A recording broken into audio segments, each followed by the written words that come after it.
चलिए मित्रों, good morning. Learning lockdown मेरे पहले आपने 2 वीडियो देखे हैं। हम स्पेस मिशन जो है वो पढ़ रहे थे। आज उसका हम अगला पार्ट पढ़ने जा रहे हैं। इसको आज कंक्लूड करेंगे, ठीक है। तो आज जो है हम स्टार्टिंग करने जा रहे हैं स्पेस मिशन के टाइप्स ऑफ सैटेलाइट्स के बारे में। तो सबसे पहला है उसमें मित्रों जो है हमारा वेदर सैटेलाइट, जो हम इसको बोलते हैं। तो वेदर जो है ये काय के लिए होता है? वातावरण के लिए होता है, जिसका स्टडी है प्रिडिक्शन करना और स्टडी करना। किस चीज की प्रिडिक्शन और स्टडी करना? तो वेदर की, कहां पर बहुत ज्यादा बारिश हो सकती है, तापमान किधर बढ़ रहा है, इन सब चीजों का वो करता है। इनसैट और जीसैट सीरीज के है, या लॉन्चर जीएसएलवी होता है। दूसरा है कम्युनिकेशन सैटेलाइट। एक दूसरे के साथ जो हम कम्युनिकेट कर पाते हैं ना, वो जो कुछ सैटेलाइट होते हैं उनको कम्युनिकेशन बोलते हैं। अब ये जो सैटेलाइट है वो इलेक्ट्रोमैग्नेटिक वेव्स के जरिए हमारी पूरी जानकारी एक दूसरे के साथ हम एक दूसरे को शेयर कर पाते, इसको कम्युनिकेशन बोलते हैं। वो भी जीएसएलवी सीरीज का होता है। अब तीसरा जो है वो हमारा ब्रॉडकास्ट है, जो हमारे टेलीविजन पर अपने प्रोग्राम दिखते हैं हमें, या फिर रेडियो का जो होता है वो पूरा टेलीकास्ट जो है वो पूरा ब्रॉडकास्टिंग के जरिए होता है। इसको भी जीएसएलवी के जरिए हम लॉन्च करते हैं। उसके बाद में आता है नेविगेशन। अब नेविगेशन जो क्या है तो ये जो है निगरानी रखता है। किस चीज पे? तो जगहों पर निगरानी रखे, जिसको हम बोलते हैं दिशा दर्शक सैटेलाइट होता है ये। किसी देश का लोकेशन फिक्स करना है, किसी जगह का लोकेशन फिक्स करना है, तो उसके लिए ये सैटेलाइट जो है वो काम में आते हैं। अब आता है मिलिट्री वाला सैटेलाइट। मैक्सिमम कंट्री जो डेवलपिंग या डेवलप है वो अपने मिलिट्री के लिए स्पेशल सैटेलाइट रखते हैं, ताकि मिलिट्री की जानकारी दूसरे के साथ साझा ना हो और हमारे देश की हम अच्छे से सुरक्षा कर पाए और करेक्ट इंफॉर्मेशन मिले। तो इसको जो लॉन्च करता है वो है हमारा PSLV, polar satellite launching vehicle. अब 5वां नंबर जो है अर्थ ऑब्जर्वेशन सैटेलाइट। अब ये सैटेलाइट जो है बहुत महत्वपूर्ण होते हैं मित्रों। अब इसमें जो है क्या क्या होता है? तो जंगलों का अभ्यास होता है, डेजर्ट जो रहते हैं उसका स्टडी होता है, ओशंस बड़े महासागर उनका स्टडी होता है, पोलर आइस अंटार्कटिक आर्टिक में जो आइस जो है वो मेल्ट होता है, उसकी वजह से पानी बनता है, जिसकी वजह से समुद्र की सतह बढ़ती है, ऐसी स्टडी करता है। कुछ गाइडेंसेस देता है नेचुरल कैलेमिटीज के बारे में हमें। कभी अगर कुछ कहीं पे बहुत बारिश हो गई तो उसके बारे में हमें बताता है, कहाँ अर्थक्वेक हो गई उसके बारे में हमें बताता है। तो ये हो गया।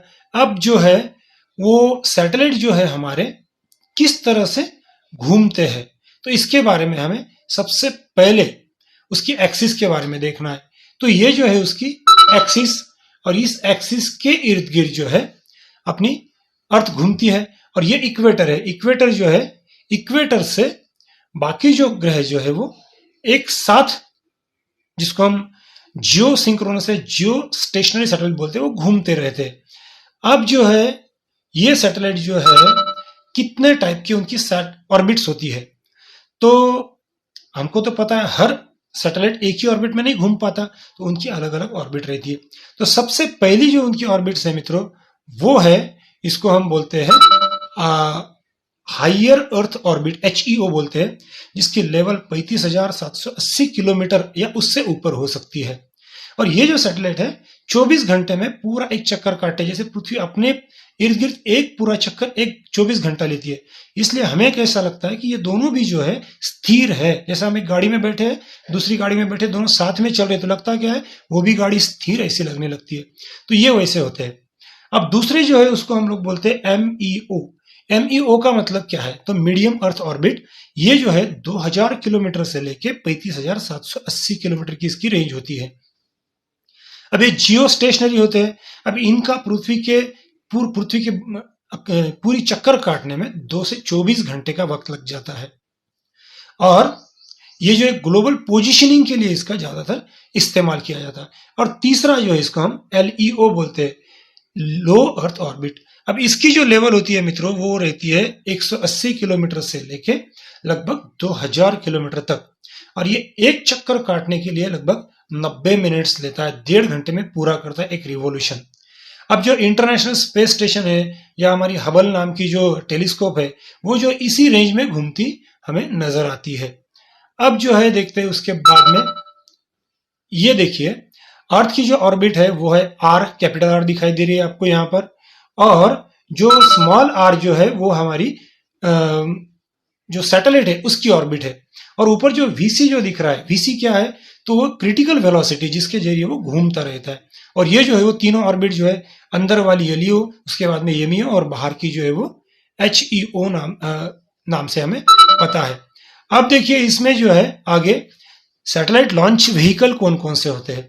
तो सैटेलाइट लॉन्च व्हीकल जो रहते हैं उसको पीएसएलवी जीएसएलवी हम लोग बोलते हैं, और ये पूरे न्यूटन्स थर्ड लॉ पे वर्क करते हैं। जब ये लॉन्चिंग होता है, टाइम पीरियड खत्म होता है, तब उसके अंदर जो है कंबशन होता है, जलने लगता है। जलने के बाद में पहले नीचे के लेवल का जो है फ्यूल जलता है, उसमें से जो है गैसियस बाहर निकलती है, और वो गैसियस जो है न्यूटन थर्ड लॉ के बेस पर पृथ्वी को नीचे की ओर ढकेलती है। तो पृथ्वी उसको एक थ्रस्ट पैदा करती है, एक प्रेशर देती है, और वो जो सैटेलाइट है ऊपर उठने लगता है, और उसका एक एक हिस्सा बाद में जलते हुए जाता है, और जलते जलते जो है वो लास्ट जो है वो अपना सैटेलाइट अपनी ऑर्बिट में ले जाके भेज देता है। और ये काम इंडिया में कौन करता है मित्रों, तो इसरो, वो ये काम अपना पूरा करता है। उसके बाद में अब ये कैसा होता है, तो ये देखिए, ये जो है पूरी उसकी आउटलाइन डायग्राम मैंने यहाँ पे आपको दिखाई है। ये जो है हमारा सैटेलाइट का ये पूरा हिस्सा जो है, यहाँ से हम लोग देख पा रहे हैं, इतना जो हिस्सा है ना वो पूरा फ्यूल से भरा हुआ है, वो जलते रहता है। और अपना मेन सैटेलाइट जो है ये शेल में बैठा हुआ रहता है, और इसके जरिए जो है वो अपनी ऑर्बिट में बाद में निकल जाता है। इसी तरह स्पेस शटल, जिसमें लोग बैठ के स्पेस में जाते हैं, घूम के आते हैं, किसी ग्रह पर जाते हैं, तो ये इस प्रकार है। यहाँ पे एक छोटी सैटेलाइट जो घूमती है उसकी तस्वीर भी दिखाई है, जिसको उसको दो विंग्स होते हैं, उसके ऊपर सोलर पैनल लगे हुए रहते हैं, जिसकी वजह से उसको एनर्जी मिलती है। अब देखिए ये है ओरिजिनल तस्वीर है उसकी। ये जो है हमारा श्रीहरिकोटा से जो हमारा लॉन्चिंग है, अभी 5 मार्च को एक जीसैट नाम से, जीसैट 10 नाम से जो है उसका लॉन्चिंग हुआ था। ये जो ऊपर का हिस्सा हमें देख रहे हैं, इसके अंदर अपना सैटेलाइट होता है, ये इसका लॉन्चिंग पैड है, और ये नीचे से पूरा जब जलने लगता है तब ये ऊपर की ओर उठने लगता है। तो ये भी आपको अच्छी तरह से ध्यान में आया होगा। आप देखते हैं इसके इंडिया का स्पेस टेक्नोलॉजी में क्या क्या योगदान रहा है। मित्रों 1975 के बाद चंद्रमा पर जितने भी लोग गए, लोग मतलब जितने भी सैटेलाइट छोड़े गए, जाने की कोशिश की, उसमें मनुष्य नहीं था। हमने भी कोशिश की, 2008 में इसरो ने जो है पहला अपना चंद्रयान 1 लॉन्च किया, उसकी ऑर्बिट में जाके आए, लेकिन सक्सेसफुली अभी हम लास्ट ईयर चंद्रयान 2 जो है 2019 में साउथ पोल पर हम लोग भेजे हैं। हमने लगभग 1.5 महीना उसको काउंट किया था, हम लोग देख रहे थे क्या हो रहा था। दूसरा जो मिशन था हमारा, वो मिशन था मित्रों मिशन ऑन मार्स, जिसको हम मॉम बोलते हैं। लगभग 50% कंट्रीज ने है इसके ऊपर जाने की कोशिश की है, लेकिन वो फेल हुए हैं। लेकिन हमने पहला ही इसरो के जरिए इसका प्रयोग किया है, और हमारा मंगलयान जो है मित्रों, वो मंगल की ऑर्बिट में जाकर अच्छी तरह से उसने उसके फोटोज निकाले थे। ये कब शुरू किया था, तो ये नवंबर 2013 में इसकी शुरुआत हुई थी, और सितंबर 2014 में वहां पर पहुंचा था। तो ये भी आपको अच्छी तरह से समझ में आया है। अब देखते हैं इसमें लॉन्चिंग सेंटर इंडिया में कहां कहां है। तो सबसे पहला लॉन्चिंग सेंटर है विक्रम साराभाई स्पेस सेंटर, जो है वो थुम्बा तिरुवनंतपुरम में है। दूसरा है Satish Dhawan space research centre, जो है हमारा श्रीहरिकोटा, जहां पर लॉन्चिंग भी होती है और वहां पर रिसर्च भी होता है। तीसरा है स्पेस सेंटर, जो है एप्लीकेशन सेंटर, जो है हमारा हैदराबाद में है, यहाँ पर रिसर्च होती है। और एक है चांदीपुर, जो हमारा उड़ीसा में आता है, जिस पर हमें सिर्फ लॉन्चिंग का काम वहां से होता है। अब हमारे देश के जो जो लोगों ने इसमें अपना योगदान दिया है, तो हम देखते हैं ये हमारे सबसे बेहतर व्यक्तित्व, हमारे देश के पूर्व राष्ट्रपति एपीजे अब्दुल कलाम, जिनका बहुत इस क्षेत्र में मित्रों योगदान रहा है, और हरदम बच्चों के साथ रहने में इन्हें बहुत इंटरेस्ट आता है। इस व्यक्ति को देखने के बाद में मन में जो है एक बहुत गरिमा पैदा होती है कि हम ऐसे देश में हैं जहां पे एपीजे अब्दुल सर रहते थे। चलिए अब दूसरे जो इसमें जो शुरुआत की थी 1909 में हुमी जहांगीर भाभा, ये जो है स्पेस में काम करने वाले अपने पहले साइंटिस्ट कहिए। उसके बाद में जो बड़ा वर्क इस क्षेत्र में जिस व्यक्ति ने किया वह है डॉक्टर सतीश धवन। 1920 में ये जन्मे थे, और इन्होंने स्पेस प्रोग्राम इंडिया का बहुत आगे बढ़ाया। वैसे हम लोग डेवलप नहीं थे, लेकिन जितना भी पैसा गवर्नमेंट उनको उस वक्त देती थी वो उसको आगे ले जाते थे।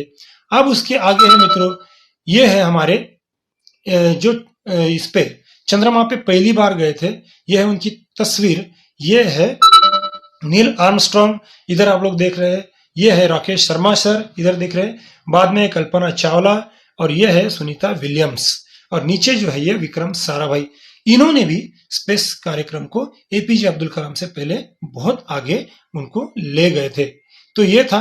अब ये व्यक्ति जो है हमें सबको पता है, चंद्रयान 2 जो है इनकी निगरानी में आगे गया था।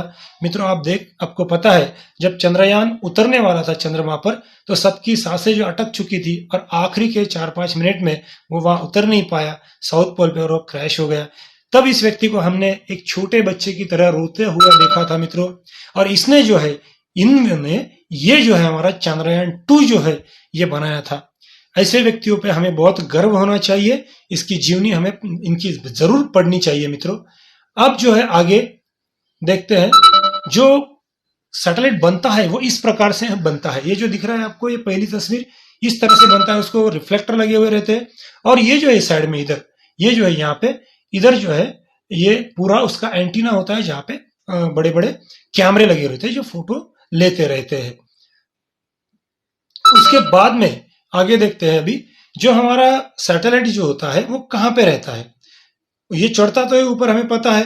अब ये रहता कहां पे है, तो ये जो शेल बनाई दी, ये देखिए आप शेल दिख रहे हैं, इस शेल के अंदर ये सुरक्षित रहता है। सबसे ऊपर की जो लेवल रहती है उसमें इसको फिट किया जाता है। अब जब वो स्पेस में जाता है तो ये बाजू में पृथ्वी दिख रही है, इधर उसके चक्कर काटना ये शुरू कर देता है। चलिए, ये भी आपने अच्छी तरह से समझ लिया है। अब जो है आगे ये है हमारा किस तरह से सैटेलाइट लॉन्चिंग के लिए जो है वो पीएसएलवी, जो हमारा लॉन्चिंग रॉकेट होता है, उसके जरिए ऊपर उठता है। फिर से बता देता हूं आपको, ये जो है इसके अंदर हमारा सैटेलाइट सुरक्षित होता है, और ये ऊपर जाके खुल जाती है शेल, और अपना सैटेलाइट पृथ्वी के इर्द गिर्द घूमने लगता है। अब जो है वो आपको एक तस्वीर ये देखिए, इसमें जो आप देख पा रहे हो, इसमें ये देखिए यहां पर जो है जब भी टाइम काउंट खत्म हो जाता है और सैटेलाइट में जो नीचे कंबशन होता है, आग लगती है, तब फ्यूल जलने लगता है, और फ्यूल जब जलता है तब वो नीचे की तरफ जो है बहुत ऐसी गैसेस क्रिएट करता है, और गैसेस क्रिएट करने के बाद में नीचे की तरफ वो प्रेशर क्रिएट करता है। पृथ्वी जो उसको ऊपर की तरह जो है वो ले जाती है। अब देखिए ये इधर दूसरी तस्वीर है, इसमें जो है जो ऊपर जब जाता है ना, तब जो है ये पूरा इतना हिस्सा जो है मित्रों ये जल जाता है पूरा, और हमारे यहाँ का सैटेलाइट जो है ऊपर उधर कट के पूरा ऊपर निकल जाता है। ये यहाँ का हिस्सा इधर हम लोग देख पा रहे हैं। चलिए, ये भी आपको समझ में आया होगा। अब देखते हैं ये मित्रों, ये एक बहुत महत्वपूर्ण है इसमें अपने, ये देखिए स्पेस डेब्रीज एंड उसमें जो है जो कचरा, उसका मैनेजमेंट किस तरह से करना है, इसके बारे में यहाँ पे हम लोग देख रहे हैं।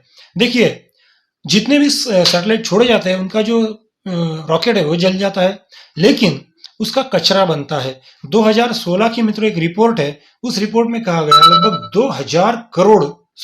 2 करोड़ पीसेस, जिनकी साइज जो है लगभग 1 सेंटीमीटर से लेके और ज्यादा है, ये पृथ्वी के इर्द गिर्द जो है चक्कर काट रहे हैं। इसको हम जो डेब्रिज बोलते हैं, स्पेस कचरा बोलते हैं। अब ये हार्मफुल होते हैं। अगर हम सैटेलाइट लॉन्च किए और उसको अगर इसने टकराया तो हमारा प्रोग्राम फेल हो सकता है। इसीलिए इसको मैनेज करने के लिए साइंटिस्ट जो अपना वर्कआउट करने में जुटे हुए। अब मैं आपको कुछ 2 ऐसी तस्वीरें दिखाऊंगा जो हमारे चंद्रयान 2 ने ली है मित्रों। अब ये जो 2 तस्वीरें हैं वो देखिए, ये यहाँ पर आपको स्पष्ट तरीके से दिखाई दे रहा है। ये जो क्रेटर बना हुआ है, क्रेटर बोले तो खड्डा बना हुआ है। चंद्रमा पर जो है जो मेट्रॉइड्स, एस्ट्रॉइड्स, बाद में कॉमेट्स हरदम गिरते रहते, उससे वह खड्डे गिरते रहते। तो जो हमारे रोवर का ऊपर का जो हिस्सा था चंद्रयान 2 का, वो जो उसका सतह की फोटोज ले रहा था, तो उस फोटो लेते समय एक क्लियर पिक्चर जो उसको देख रहा था अपना, कई जो अपना मेन जो लैंडर है वो कहाँ पे है, वो ढूंढते टाइम उन्होंने ये फोटो लिए थे। चलो, ये भी आपको अच्छी तरह समझ में आया। और ये आखिरी वाली फोटो, इस फोटो में मित्रों आप देख सकते हो पूरा कि चंद्रयान 2 ने जो है ये तस्वीरें ली है। इसमें जो है, इसमें आपको क्या दिखता है, तो इसमें जो है हमें वो, ये देखिए, ये यहाँ पे जो है क्रेटर्स है, ये क्रेटर यहाँ पे बना हुआ है, ये क्रेटर यहाँ पे बना हुआ है, ये क्रेटर यहाँ पे बना हुआ है।